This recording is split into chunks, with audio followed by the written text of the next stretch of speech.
오늘의 말씀은 로마서 11장 13절부터 24절까지 말씀입니다. 내가 이방인인 너희에게 말하노라. 내가 이방인의 사도인 만큼 내 직분을 영광스럽게 여기노니 이는 혹 내 권육을 아무쪼록 시기하게 하여 그들 중에서 얼마를 구원하려 함이라. 그들을 버리는 것이 세상의 화목이 되거든 그 받아들이는 것이 죽은 자 가운데서 살아나는 것이 아니면 무엇이리요? 제사하는 처음 익은 곡식가루가 거룩한즉 떡덩이도 그러하고 뿌리가 거룩한즉 가지도 그러하니라. 또한 가지 얼마가 꺾이었는데 돌 감람나무인 내가 그들 중에 접붙임이 되어 참 감람나무 뿌리의 진액을 함께 받는 자가 되었은즉 그 가지들을 향하여 자랑하지 말라. 자랑할지라도 내가 뿌리를 보존하는 것이 아니요 뿌리가 너를 보존하는 것이니라. 그러면 내 말이 가지들이 꺾인 것은 나로 접붙임을 받게 하려 함이라 하리니 옳도다. 그들은 믿지 아니함으로 꺾이고 너는 믿음으로 섰느니라. 높은 마음을 품지 말고 도리어 두려워하라. 하나님이 원 가지들도 아끼지 아니하셨은즉 너도 아끼지 아니하시리라. 그러므로 하나님의 인자하심과 준엄하심을 보라. 넘어지는 자들에게는 준엄하심이 있으니 너희가 만일 하나님의 인자하심에 머물러 있으면 그 인자가 너희에게 있으리라. 그렇지 않으면 너도 찍히는 바 되리라. 그들도 믿지 아니하는데 머무르지 아니하면 접붙임을 받으리니 이는 그들을 접붙이실 능력이 하나님께 있음이라. 내가 원 돌 감람나무에서 찍힘을 받고 본성을 거슬러 좋은 감람나무에 접붙임을 받았으니 원 가지인 이 사람들이야 얼마나 더 자기 감람나무에 접붙이심을 받으랴. 네, 지금까지 바울은 사람을 구원하시는 하나님의 방법에 대해서 지금 계속 말해오고 있습니다. 자, 먼저 하나님의 선택은 이스라엘 백성들에게 있었죠. 하나님께서 이스라엘 백성들을 언약 백성으로 삼으시고 그들을 통해서 세상을 구원하실 그러한 계획을 가지고 계셨습니다. 그런데 이스라엘 백성들이 하나님과의 언약 관계를 파기했죠.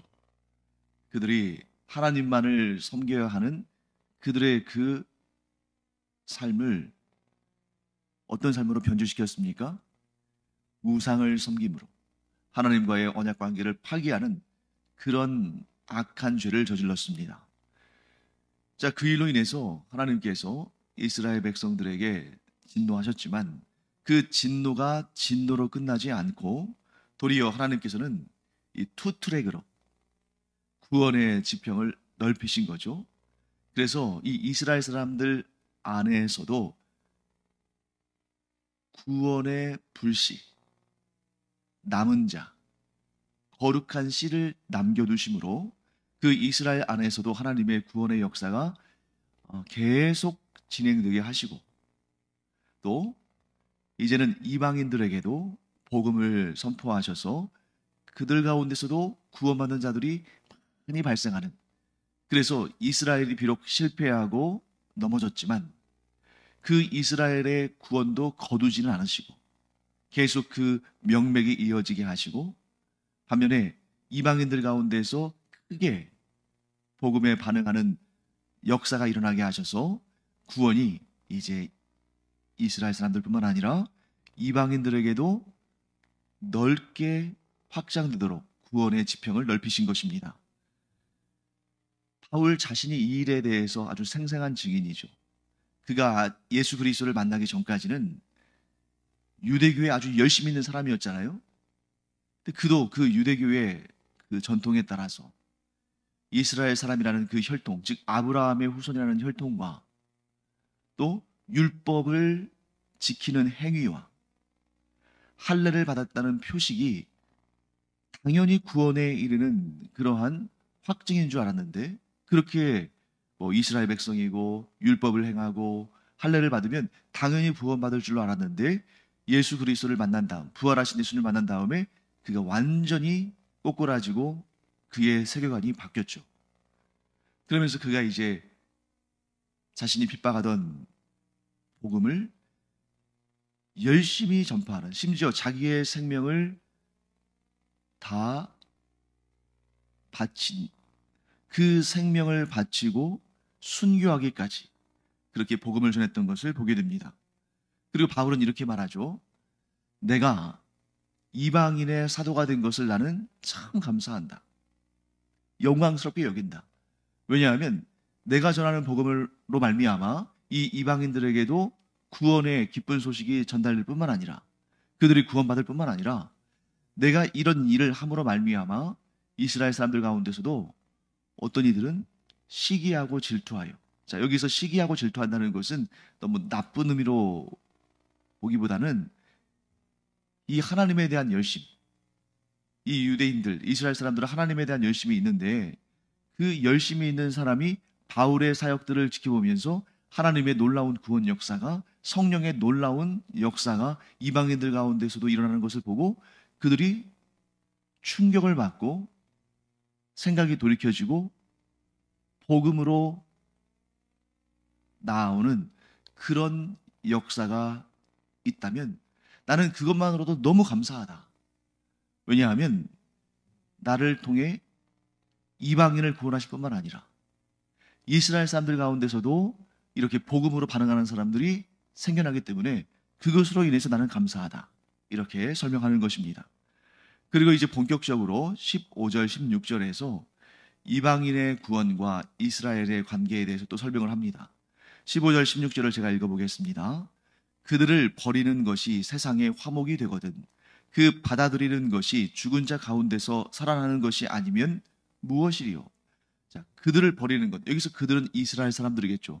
이스라엘 사람들을 버리는 것이 세상의 화목이 된다. 자, 이것은 문자 그대로 하나님께서 이스라엘 백성들을 버리셨다. 그들을 더 이상 하나님께서 하나님의 백성으로 여기지 않으시고 그들을 완전히 버리셨다. 이런 개념으로 보기보다는 그들을 버리는 것, 이 자체를 이스라엘의 실패, 이스라엘이 그 언약 관계에 있어서 실패한 것, 이렇게 보는 것이 좋을 것 같아요.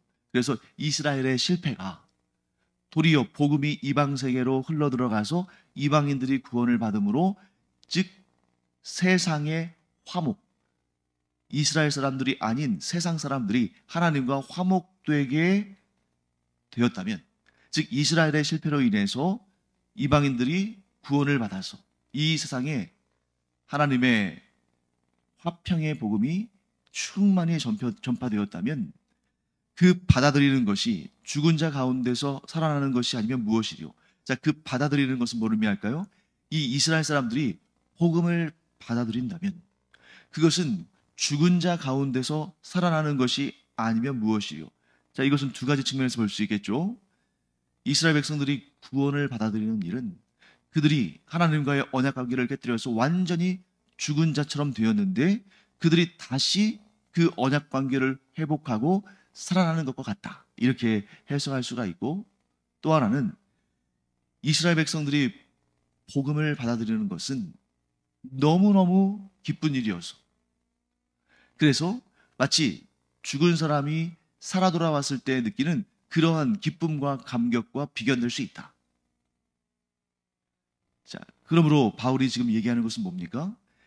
이스라엘 백성들의 실패가 결국 이 세상에 구원의 역사가 더 풍성하게 일어나는 일에 도움이 되었다면, 이제 이스라엘 백성들이 그들 역시도 복음을 받아들여서 하나님의 구원받은 백성의 그 지위를 얻게 되는 것이 온 세상의 복음화와 이 기쁜 일에 있어서 얼마나 더 충만한, 얼마나 더 온전한 그런 일이 되겠는가 하고 얘기하는 것입니다. 그리고 16절 말씀에 좀 어려운 말씀이 나옵니다. 제사하는 처음 익은 곡식가루가 거룩한 즉 떡덩이도 그러하고 뿌리가 거룩한 즉 가지도 그러하니라. 자, 이 어려운 내용이죠. 자, 제사할 때 처음 익은 곡식가루. 이스라엘 백성들이 하나님께 제사를 드릴 때에 곡식으로 제사를 드리는 것을 소제라고 하잖아요. 그런데 그 소제는 그냥 곡식을 그냥 드리는 것이 아니라 아주 곱게 빻아서 밀가루를 만들어서 드립니다. 그래서 하나님께 드리는 이 소재의 이 가루가, 곡식가루가 거룩하면 그 곡식가루로 만든 떡 역시 거룩한 것이다. 그래서 그 소재로 드린 그 곡식가루를 이제 한 줌 이렇게 하나님께 제사를 드릴 때 태워드리고 나머지를 제사장들의 분깃으로 돌리는데, 그 곡식가루로 만든 떡은 거룩함으로 제사장들만 먹도록 하나님께서 성별해 두셨습니다. 자, 그리고 뿌리가 거룩한즉 가지도 그러하니라. 뿌리로부터 이어져 있는 양분을 공급받는 가지도 거룩한 것이 당연하다, 이렇게 말씀하시는데요. 이런 말씀이 나오는데 두 가지로 해석할 수가 있습니다. 첫째는 이 곡식가루와 뿌리, 이제 원천이죠. 이것을 이스라엘 사람들로, 그리고 그것으로부터 파생된 떡덩이와 가지는 이방인들로. 그래서 이스라엘 백성들이 거룩한 하나님의 백성들로 부름받았기 때문에 그들을 통해서 여기서는 실패죠. 그들의 실패를 통해서 하나님께 나오게 된 그 떡덩이와 가지는 이방인이다, 이렇게 해석하는 경향이 있고요. 다른 해석은 처음 익은 곡식가루와 뿌리는 믿음으로 반응했던 그 믿음의 조상들, 예를 들면 아브라함, 이삭, 야곱. 이 아브라함, 이삭, 야곱은 믿음의 조상인데 이들은 율법 이전의 시대죠. 즉 율법 이전에 오직 믿음으로 하나님께 의롭다 여기심을 받은 그 믿음의 조상들을 말하는 겁니다. 그 믿음의 조상들로부터 나온 그 믿음의 조상들의 후손인 이 떡덩이와 가지는 이스라엘 백성들을 말한다는 것이죠. 그래서 그들의 조상이 믿음의 사람들이기 때문에 그들의 후손들인 이 이스라엘 사람들도 기본적으로는 믿음의 바탕을 둔 그런 의로운 하나님의 백성이다. 자, 첫 번째와 두 번째 어느 쪽이 좀 더 이 본문의 해석에 적합할까요? 저는 두 번째라고 생각합니다. 왜냐하면 지금 바울이 이야기하는 그 논리의 흐름이 이스라엘 백성들에 대해서 지금 말하고 있잖아요. 그래서 이스라엘 백성들의 실패가, 비록 그들이 실패해서 복음이 열방으로 흘러가서 이방인들도 구원받는 그러한 더 넓은 그 은혜의 지평, 구원의 지평이 발생했지만, 그런데 이스라엘 백성들이 복음을 받아들이면 얼마나 그 구원의 감격과 기쁨이 더 충만하겠는가, 지금 그런 얘기를 하고 있잖아요. 그러니까 이스라엘 백성들이 그들의 곡식가루와 그들의 뿌리에 해당하는 믿음의 조상들의 후손이기 때문에 그들도 기본적으로 거룩함의 DNA를 가지고 있다는 거죠. 그들도 거룩함의 계보 가운데 있는데, 지금은 그들이 복음을 받아들이지 않아서 실패한 가운데 있지만 그들에게 놀라운 하나님의 은혜가 임해서 그들이 복음을 받아들이는 때가 되면 그들의 거룩함이 얼마나 더 풍성해지겠는가, 이렇게 해석하는 것이 더 적합할 것 같습니다. 자, 그 다음에 이제 바울이 계속해서 비유들을 들고 있어요. 이번에는 어떤 비유냐면 참 감람나무와 돌 감람나무의 비유를 들고 있습니다. 17절과 18절 말씀 제가 읽어보겠습니다. 또한 가지 얼마가 꺾이었는데 돌 감람나무인 내가 그들 중에 접붙임이 되어 참 감람나무 뿌리의 진액을 함께 받는 자가 되었은즉 그 가지들을 향하여 자랑하지 말라. 자랑할지라도 내가 뿌리를 보존하는 것이 아니요 뿌리가 너를 보존하는 것이니라. 자, 지금은 이제 이방인에 대해서 얘기하는 거죠. 자, 참 감람나무는 뭘 상징합니까? 이스라엘. 그리고 돌 감람나무는 뭘 상징합니까? 이방인. 그런데 이방인들 가운데에 복음을 받아들이고 하나님의 거룩한 백성들이 되는 그런 역사가 지금 일어나고 있죠. 그것을 뭐에 비유하냐면 참 감람나무에 돌 감람나무가 접붙임이 됐다. 그런데 어떻게 접붙임이 됐냐면, 여러분, 접붙임은 기존의 가지를 잘라내고 그 가지에 새로운 나무의 가지를 붙여서 이루어지는 거잖아요. 그래서 그 일을 위해서 참 감람나무에 가지들 중에 얼마가 꺾인 겁니다. 17절 말씀 보시면 또한 가지 얼마가 꺾이었는데, 자, 가지 중에 얼마가 꺾였다는 것은 다 꺾인 것은 아니라는 거예요. 즉 이스라엘 백성들 가운데 구원의 역사가 지금 다 중단되거나 다 거부된 것이 아니라는 것입니다. 이스라엘 백성들 가운데서도 지금 그 복음에 반응하는 사람들이 있어요. 대표적으로 지금 이 글을 쓰고 있는 바울도 그렇지 않습니까? 그렇지만 이스라엘 백성들은 처음에는 자신들은 이스라엘이라는 그 혈통 때문에 무조건 다 구원받을 줄 알았는데 그게 아니었다는 거죠. 복음의 믿음으로 반응하지 않은 자들이 그 참 감람나무에서 꺾였는데, 그들이 가진 거죠. 가지가 꺾였는데 그 꺾여진 자리에 누가 돌 감람나무 가지인 이 이방인들이 와서 접붙여진 겁니다. 그래서 그 뿌리로부터 나오는 구원의 은총을 그들이 함께 누리는 거죠. 그 뿌리는 믿음으로 반응한 그러한 이 언약의 증인들, 아브라함, 이삭, 야곱, 이런 믿음의 조상들의 믿음의 원천이죠. 자, 그런데 그 다음에 바울이 뭐라고 말하냐면 그 가지들을 향하여 자랑하지 말라. 자, 여기서 그 가지들은 잘려나간 가지겠죠. 그래서 믿음으로 반응하지 않은 그 이스라엘 백성들을 향해서 너희가 자랑하지 말라. 너희가 자랑할 것이 있다 할지라도 그것이 너희들로부터 나온 것이 아니라 그 뿌리, 즉 믿음의 원천, 이스라엘의 믿음의 조상들이 가졌던 그 믿음으로부터 너희가 진액을 흡수해서 너희가 믿음 가운데서 구원받은 것이기 때문에 그 이스라엘 사람들 너희가 비웃거나 그들 앞에서 교만하게 그렇게 자랑하지 말아라 하면서 이제 경고하는 겁니다. 너희들 그렇게 교만하면 안 돼. 너희들이 이제 구원받고 이스라엘 사람들 가운데 상당수가 지금 복음에 반응하지 않아서 구원에 이르지 못하는 그 상황을 보면서 너희들 교만하게 자랑하면 안 돼. 19절 말씀에 이제 이러한 내용이 나오죠. 그러면 내 말이 가지들이 꺾인 것은 나로 접붙임을 받게 하려 함이라 하리니. 자, 일단 원 가지가 잘려나가야, 꺾여져 나가야, 잘려야 그 자리에 새 가지가 접붙일 수 있으니까 그 이스라엘 백성들 가운데의 일부가 믿음으로 반응하지 않아서 잘려나간 것, 꺾인 것은 나, 곧 이방인이 거기에 접붙임을 받아서 구원받도록 하신 하나님의 뜻 아니냐? 틀린 말 아니죠? 그렇기 때문에 20절 말씀에 바울이 옳도다. 그들은 믿지 아니함으로 꺾이고 너는 믿음으로 섰느니라. 그런데 여기서 또 경고를 합니다. 높은 마음을 품지 말고 도리어 두려워하라. 이방인으로서 너희가 구원을 받았다고 교만해져서 그 꺾여져 나간 가지들인 믿음으로 반응하지 않은 이스라엘 백성들을 너희들이 판단하고 정죄하고 그들 앞에서 너희들이 스스로 높아지고 자랑해서는 안 된다. 21절 말씀 볼까요?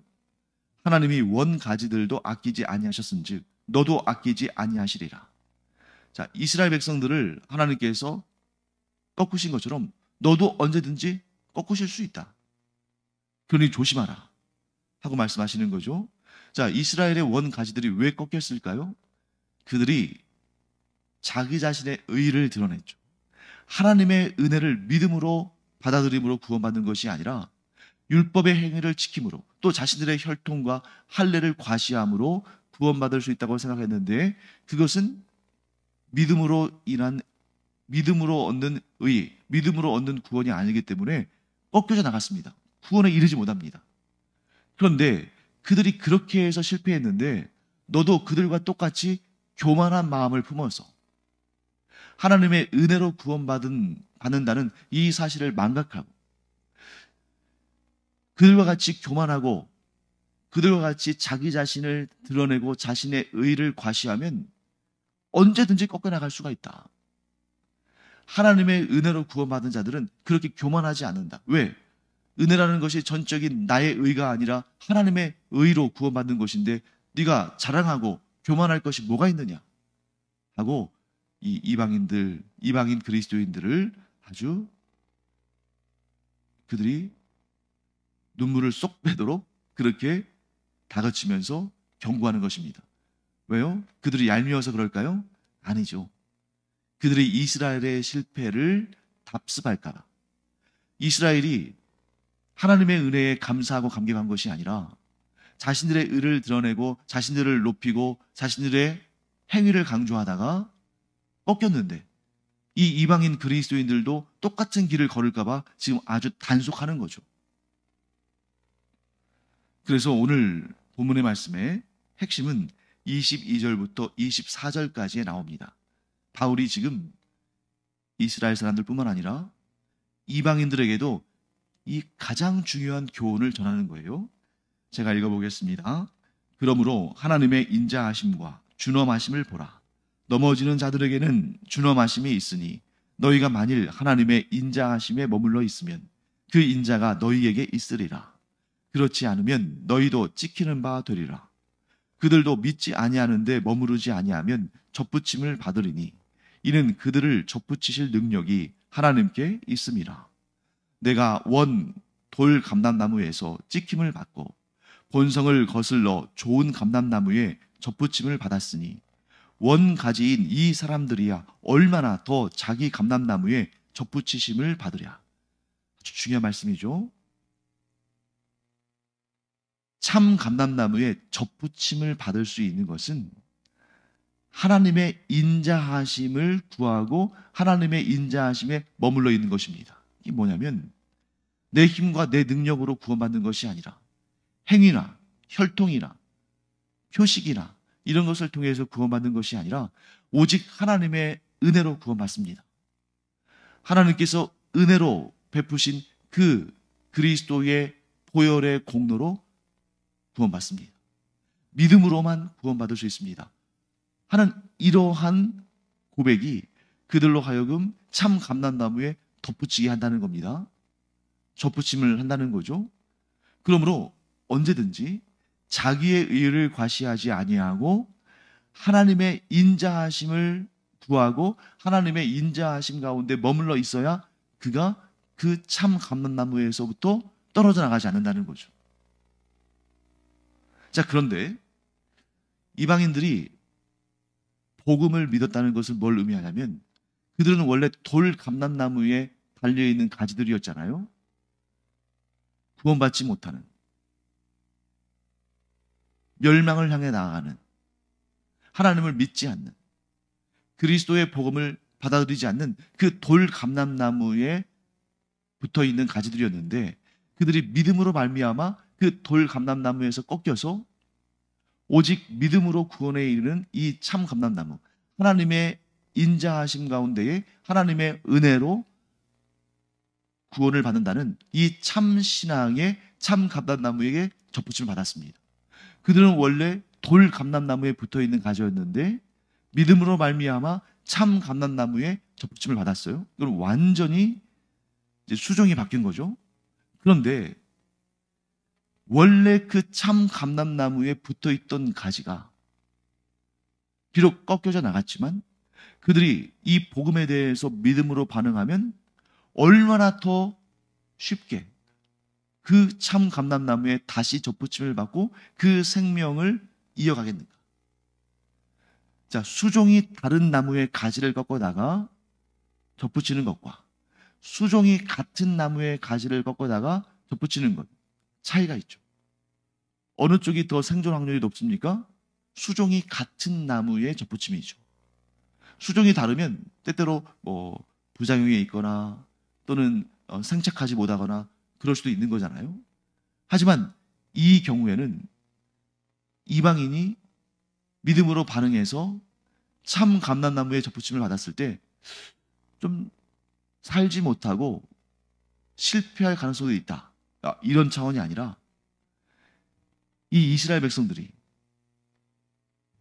그 하나님의 언약 가운데 있던 언약 백성이니 그들이 비록 실패했다 할지라도 다시 믿음으로 하나님과의 관계를 회복하면 그들이 얼마나 더 풍성한 구원의 은혜와 감격을 누리겠느냐. 자, 이 얘기하는 이유가 뭡니까? 돌 감람나무였던 이방인들이 믿음으로 참 감람나무에 접붙여서 구원을 얻었는데 그들도 교만하여서 그 참 감람나무로부터 다시 떨어져 나가는 그러한 비참한 상황에 이르지 않도록 지금 경고하는 거죠. 사랑하는 성도 여러분, 바울의 경고를 우리는 반드시 들어야 됩니다. 왜? 우리도 이방인이니까.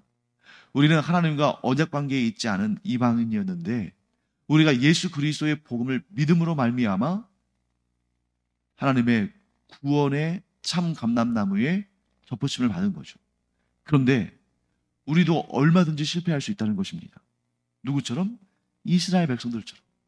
이스라엘 백성들이 이 하나님의 인자하심, 하나님의 은혜, 믿음으로 얻는 하나님의 그 은혜에 머물러 있지 않고 그들이 자꾸 자기의 의를 과시하고 혈통을 과시하고 할례를 내세우고 그러면서 하나님의 인자하심으로부터 점점 멀어져 갈 때, 자, 하나님의 인자하심은 뭡니까? 나는 구원받을 아무런 자격도 능력도 없지만 그저 하나님의 그 인자하심 가운데 하나님께서 베푸신 그 은혜 가운데에 예수 그리스도의 복음을 믿음으로 구원받습니다 하는 이 참 아름답고 복된 이 믿음의 반응을 이제 버리고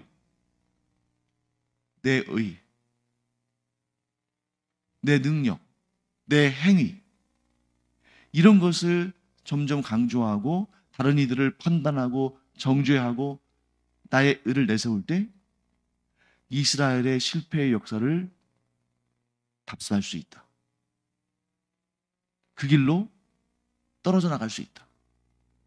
우리에게 아주 귀한 경고의 말씀으로 받아들여야 됩니다. 사랑하는 성도 여러분, 그러므로 구원은 우리가 천국 가는 그날까지 하나님의 인자하심에 계속 머물러 있어야만 이루어지는 것입니다.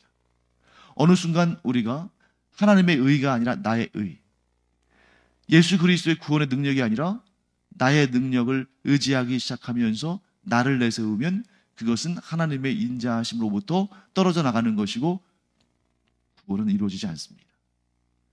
우리가 주님의 나라에 들어가는 그날까지, 이 육신의 장막을 벗고 천국 가는 그날까지 끝까지 겸비하고 겸손하여 하나님의 인자하심 가운데 머무는 우리가 되기를 간절히 축원합니다. 기도하겠습니다. 하나님, 저희는 하나님의 인자하심 가운데에 구원을 얻은 자들인데 신앙생활 하면서 그 깨달음이, 그 믿음이 더 깊어지기를 원합니다. 혹이라도 저희가 이스라엘의 실패를 답습해서 나의 의와 나의 행위를 내세우는 그런 교만한 자 되지 않도록 저희의 마음을 지켜주시옵소서. 감사드리며 예수님의 이름으로 축복하며 기도합니다. 아멘. 기도하는 시간입니다. 우리가 하나님의 인자하심에 계속 머물러 있기를 기도하기 바랍니다. 우리가 교만하고 우리가 자기 자신을 높이는, 그래서 하나님의 인자하심으로부터 떠나서 사망의 길을 가는 그런 일이 없도록 계속해서 하나님의 인자하심 가운데 머물며 이 구원을 완성하기를 우리 기도하기 바랍니다. 기도하겠습니다.